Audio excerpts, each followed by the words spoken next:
Hello students, आशा करता हूँ आप लोगों का पेपर काफ़ी अच्छा गया होगा और काफ़ी लोगों का अच्छा गया क्योंकि जो क्वेश्चन मैंने वेरी मोस्ट इंपोर्टेंट बताए थे काफ़ी लोगों के फंसे हैं। जो क्वेश्चन मैंने बताए थे वो काफ़ी अच्छी तरह से बन भी गए हैं। जो विकल्प बताए थे उनमें से आज अच्छे कुछ क्वेश्चन मिल चुके हैं और अच्छे पेपर है। आशा करता हूँ आप लोग भी अच्छे नंबर से आपका पेपर गया होगा। चलिए फिर भी आप लोगों के सामने यहाँ पर बता देता हूँ कौन कौन से क्वेश्चन में बताते हो, कौन से आपके फंसे हैं और कौन से आपके सही हैं। ठीक, तो आप लोग मेरे साथ भी अपने पेपर मिला लीजिए। तो ये सेट बी है, आपके पास चाहे सेट ए हो चाहे सेट बी हो, सब में सेम क्वेश्चन है क्योंकि सेट ए में उल्टे नीचे हो सकते हैं वो बाकी सेट बी वाले तो आप लोग मिला ही सकते हो। ठीक, सेट ए वाले भी मिला लो क्योंकि इसमें आपके क्वेश्चन सेम टू सेम वही है, सब ऊपर नीचे हैं। ठीक, तो चलिए शुरू करते हैं। तो आप लोग इस प्रकार से हाई स्कूल का पेपर था जो आज 5 फरवरी को आप लोगों का हो चुका है और जो आपका पेपर है फिर अगला पेपर जो आपका है वो संस्कृत का है। तो संस्कृत का मैं इसी प्रकार से वेरी मोस्ट इंपोर्टेंट क्वेश्चन बताऊंगा जो आपके पेपर में काफ़ी ज़्यादा आने की संभावना रहेगी। ठीक, तो चलिए इसको मिला लेते हैं। ठीक, तो इस प्रकार से आप लोग देख सकते हो सब प्रथम रहेंगे आप लोग सामने यहाँ पर सही विकल्प आपके 6 नंबर के थे। ठीक, जो मैंने पहले ही बताया था आप लोगों को। ठीक, तो पहला आपका सही विकल्प चयन कीजिए। तो जैसा यहाँ पर लिखा था प्रगतिवादी कवि है, तो प्रगतिवादी कवि आपके हो जाते हैं, ऑप्शन था मुक्ति बोध। ठीक, दूसरा लिखा था आप लोग सामने नेताजी की प्रतिमा की ऊंचाई थी, तो नेताजी की प्रतिमा की ऊंचाई कितनी थी? 2 फुट थी।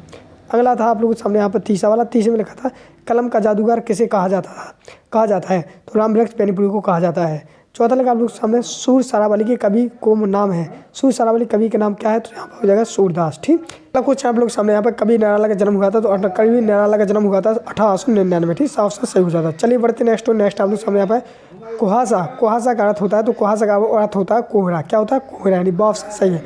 तो इस प्रकार से आप लोग सामने 6 में 6 सही आप लोग विकल्प हो जाते हैं। अब आप लोग बताइए कि आपके कितने सही विकल्प हुए हैं। आप लोग कमेंट करके बताएं कि सर मेरे 5 सही गए या 3 का सही गए। जिनके 6 में 6 गए सही है और जिनका कोई भी गलत हो गए कोई घबराने की बात नहीं है क्योंकि आपके पास संस्कृत का पेपर है उसकी भी मैं बताऊंगा तो आप लोग सही जाएगा। ठीक, चलिए इस प्रकार से आप लोग यहाँ पर सही विकल्प कंप्लीट हो गए हैं। अब बढ़ते हैं हम नेक्स्ट आप लोग सामने यहाँ पर रिक्त स्थानों की पूर्ति कीजिए। तो पहला रिक्त स्थान है अर्थ की दृष्टि से वाक्य के प्रकार होते हैं, तो अर्थ की दृष्टि से वाक्य के प्रकार 8 होते हैं। ठीक, और यहाँ पर लगा दूसरा छंद के प्रकार होते हैं, तो छंद के प्रकार 2 होते हैं जैसे मैंने आप लोगों से पहले ही बताया था, वार्षिक छंद और मात्रक छंद। ठीक, जिनमें मात्राओं की गणना की जाती है वो वार्षिक छंद का मात्रक छंद कहलाता है और जिनमें बाणों की गणना की जाती है वो वार्षिक छंद कहलाता है। तो छंद के प्रकार होते हैं 2 प्रकार होते हैं, मात्रक और वार्षिक। ठीक, तो 2 पे इसमें हो जाएगी। अगला आप लोग सामने यहाँ पर वल्लभाचार्य के गुरु थे, तो वल्लभाचार्य गुरु थे सूरदास। ठीक, सूरदास वल्लभाचार्य के गुरु थे। ठीक, सूरदास के गुरु वल्लभाचार्य ऐसा है। ठीक, अगला आप लोग सामने यहाँ पर दोहा छंद की प्रथम एवं तृतीय पंक्ति में कितनी मात्रा होती है? तो 13 मात्रा होती है। तो जी आपका सही आंसर है। रस है आप लोग के सामने, रस अंग है, तो रस के अंग कितने होते हैं? तो सभी लोग जानते हैं रस के अंग 4 होते हैं। कौन? विवाह, अनुभाव, संचय भाव और अस्थायी भाव। ठीक है, 4 आपके हो गए। अगला आप लोग सामने आधुनिक हिंदी कविता प्रारंभ संबंध से माना जाता है, तो कौन से माना जाएगा? 1900 से माना जाता है। तो ठीक, तो 1900 हो जाएगा। तो इस प्रकार से आप लोग सामने यहाँ पर मैंने आप लोग सामने रिक्त स्थानों की पूर्ति भी कंप्लीट कर दिया है जो कि आप लोग सामने 6 में 6 सही नंबर हो गए। बहुत से बच्चों के सही में सही हुए हैं, कुछ बच्चों के गलत हुए हैं, तो कोई बात नहीं। इसी प्रकार से बढ़ते नेक्स्ट आप लोग सामने सही जोड़ी। चलिए सही जोड़ी भी आंसर देख लेते हैं। आंसर देखने से पहले मैं आप लोग सामने एक और खुशखबरी दूँ, कक्षा 10वीं वाले जितने भी स्टूडेंट इस वीडियो को देख रहे हैं सभी लोग चैनल को सब्सक्राइब कर लेना क्योंकि आपका अगला वीडियो संस्कृत का आ रहा है, क्योंकि संस्कृत में आपका क्या आने वाला है वो संपूर्ण सॉल्यूशन। साथ में आपको ट्रिक भी बताऊंगा कि ट्रिक के माध्यम से अगर आप लोग लिखोगे तो डेफिनेटली आप लोग अच्छे नंबर से पास हो जाओगे। ठीक, चलिए तो चैनल को सब्सक्राइब कर ही लिया है। अगला तो आपके सामने सही जोड़ी है। चलिए हम आप लोगों के सामने सही जोड़ी मिलाते हैं। ठीक, तो यहाँ पर चौपाई था। ठीक, तो चौपाई का मिलाना था आपको किससे? चौपाई में कितनी मात्रा होती है? तो 16 मात्रा होती है। तो पहले ये मिलानी थी आपको इससे। दूसरी आप एक अंक, तो एक अंक का हो जाएगा एक अंक, 200 ये था। ठीक, तीसरा आप लोग सामने शिव पूजन सहाय, तो जी आपका कौन सा नंबर था? तीसरा वाले में मिलानी थी।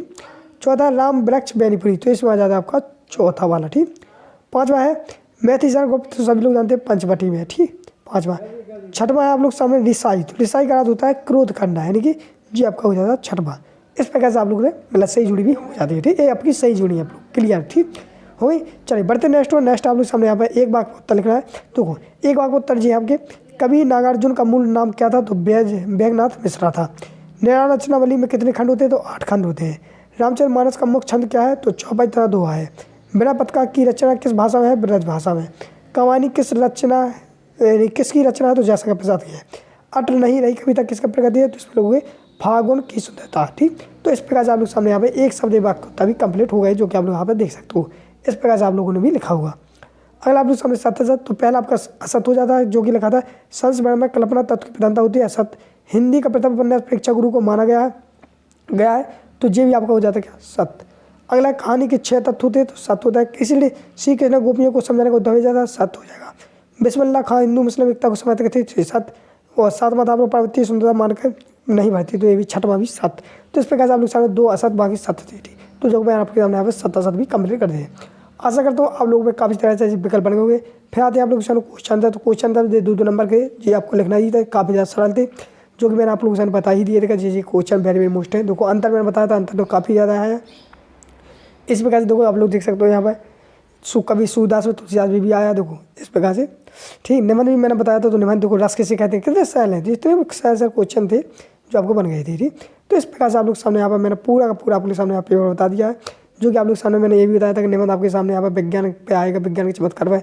तो विज्ञान के बढ़ते चार लिखा वही कहलाता है विज्ञान का चमत्कार। ठीक, ब्लैक चलो पड़ा है मेरा प्रिय खेल है तो बन गया होगा, काफ़ी आसान 4 नंबर है।